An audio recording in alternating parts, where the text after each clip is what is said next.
Hello అండి, ఈ పాటికి మీ అందరికి ఇదే వీడియో అనేది thumbnail చూసుంటే అర్థమయ్యే ఉంటది. ఇది నా డెలివరీ వ్లాగ్. లాస్ట్ వీడియోలో మీ అందరూ చూసే ఉంటారు. నాది హై రిస్క్ ప్రెగ్నెన్సీ. యాక్చువల్ గా నేను ఈ వీడియో షూట్ చేస్తున్నప్పుడు మార్నింగ్ అయితే హాస్పిటల్ కి స్టార్ట్ అయ్యాము. జస్ట్ నార్మల్ జనరల్ చెకప్ కి స్కాన్ చేశారు, అంతా బానే ఉంది. ఒక 1 వీక్ అలా చూసుకొని డెలివరీకి రెడీగా ఉండండి అని చెప్పేసి అన్నారు. ఇంకా ఇంటికైతే వచ్చేసాను. కరెక్ట్గా 1 o'clock కి అలా ఫుడ్ తినేసి అటు ఇటు కొంచెంసేపు నడిచి కూర్చున్నాను అనమాట. నేను ఫుడ్ తిన్న 10 minutes కి అయితే బేబీ మూమెంట్స్ బాగా ఉంటాయి, కానీ ఆ రోజు మాత్రం మూమెంట్స్ ఆగిపోయినాయి. ఇంకొక హాఫ్ అన్ అవర్ చూసాను, అంటే కరెక్ట్గా 1 hour చూసి ఇంకా హాస్పిటల్ కి అయితే మళ్ళీ వెళ్ళిపోయాను. ఆ పొట్ట మీద ఏవో కొన్ని మిషన్స్ లాంటివి పెట్టి బేబీ కదిలితే ఇది క్లిక్ చేయండి అని అన్నారు.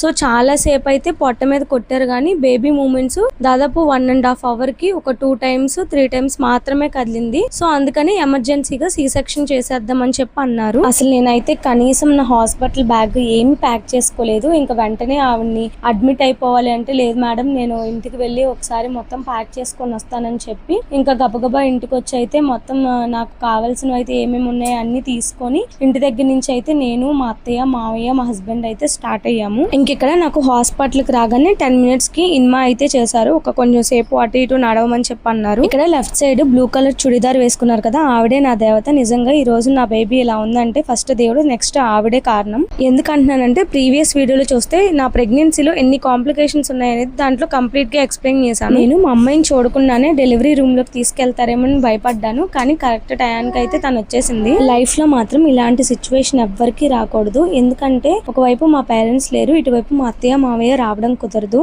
కానీ నాకు ఇలాంటి సిచ్యువేషన్ లో ఇక్కడ వీడియోలో చూపిస్తున్న మా మావయ్య, అత్తయ్య ఫస్ట్ నుంచి అయితే మాకు తోడున్నారు. నాకు లాస్ట్ టైం చెప్పాను కదా సర్వైకల్ స్టిచెస్ వేశారని, అప్పుడు కూడా వీళ్ళే మాతో ఉన్నారు. నేను ఎంత టెన్షన్ పడుతుంటే మా మావయ్య మాత్రం నన్ను నవ్విస్తూనే ఉన్నారు. ఇంకా నన్ను స్నానం చేసి వచ్చేసి అయితే రమ్మన్నారు. నిజంగా అసలు ఆపరేషన్ అప్పుడు మాత్రం టాబ్లెట్స్ ఎన్నైనా వేసుకుంటాం, కానీ ఈ సూది మాత్రం సెలైన్ పెట్టేటప్పుడు మాత్రం నరకం చూసేస్తాము. ఫస్ట్ బేబీ అప్పుడైతే మాత్రం చాలా సేపు పెయిన్స్ వచ్చినాయి అనమాట. తర్వాత ఇంకా నార్మల్ అవదని ఆపరేషన్ థియేటర్ కి అయితే తీసుకెళ్లారు. తర్వాత అక్కడ అనస్థీషియా ఇచ్చిన తర్వాత అయితే నాకు యూరిన్ పైప్ అయితే పెట్టారు. బట్ ఈసారి మాత్రం ఇక్కడ నాకు సెలైన్ పెట్టేటప్పుడే యూరిన్ పైప్ కూడా పెట్టేశారు. అసలు నిజంగా అది మాత్రం నరకం చెప్పాలంటే. ఇంకా నన్ను ఆపరేషన్ థియేటర్ కి అయితే తీసుకువెళ్తున్నారు. లైఫ్ లో ఇలాంటి సిచ్యువేషన్ ఫేస్ చేస్తానని నేను నిజంగా అయితే అసలు కల్లో కూడా అనుకోలేదు. ఎందుకంటే నాకంటూ ఎవరు లేకపోవడం వల్ల అనుకుంటా ఇలా అనిపించింది. నిజంగా ఆ సిచ్యువేషన్ లో నేను చాలా ఏడ్చేశాను. నిజంగా ఒక అమ్మాయికి ఈ టైంలో పేరెంట్స్ అనేది చాలా ఇంపార్టెంట్. బట్ నాకు వాళ్ళిద్దరూ లేకపోవడం వల్ల తట్టుకోలేనంత బాధ వేసింది. అందులో అత్తయ్య వాళ్ళు కూడా మాకు దూరంగా ఉండడం, ఎమర్జెన్సీ వల్ల వాళ్ళు రావడం కుదరలేదు. ఈ సిచ్యువేషన్ లో నాకు తోడుంది మాత్రం కొంతమంది మాత్రమే. ఫస్ట్ డెలివరీ అప్పుడైతే మా నాన్నమ్మ మాతో ఉన్నారు, అండ్ సెకండ్ డెలివరీకి ఆవిడ మాతో లేరు. మా హస్బెండ్ ఇక్కడైతే నాకు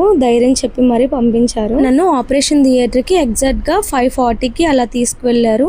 నాకు బేబీ పుట్టేసరికి 6:03 అయింది. ఇంకా బాబు పుట్టిన వెంటనే చిల్డ్రన్స్ హాస్పిటల్ నుంచి డాక్టర్ గారు వస్తారు కదా, ఆయన వచ్చి బాబు అంతా బాగానే హెల్దీగానే ఉన్నాడు, కానీ మదర్ కి షుగర్ ఉంది కాబట్టి బాబుని ఒక రోజు అబ్జర్వేషన్ లో పెట్టాలి అని చెప్పి వెంటనే బాబుని మా హస్బెండ్ వాళ్ళకి అయితే చూపించి తీసుకొని వెళ్ళిపోయారంట. నిజంగా ఆ సిచ్యువేషన్ లో ఒకవైపు నేను ఇంకా ఆపరేషన్ థియేటర్ నుంచి బయటకు రాలేదు, బాబునేమో వేరే హాస్పిటల్ కి తీసుకెళ్లారు. మా హస్బెండ్ ఒక్కలే ఇక బాబు దగ్గర నా దగ్గర ఆయన తిరుగుతూ చూసుకుంటా ఉన్నారు. ఆపరేషన్ అయిన వెంటనే ఇంకా నన్ను 1 day అబ్జర్వేషన్ లో ఉంచాలని ఐసీయూకి షిఫ్ట్ చేశారు. ఇది నెక్స్ట్ ఆపరేషన్ అయిన సెకండ్ డే. నేను చిన్నప్పుడు నడక ఎప్పుడు నేర్చుకున్నానో తెలియదు, కానీ ఆపరేషన్ అయిన తర్వాత నడుస్తుంటే నడక అంటే ఎలా ఉంటదా అని అనిపించింది ఆ పెయిన్ కి. బాబుని ఇంకా హాస్పిటల్ నుంచి నెక్స్ట్ డే అయితే తీసుకొని వచ్చారు.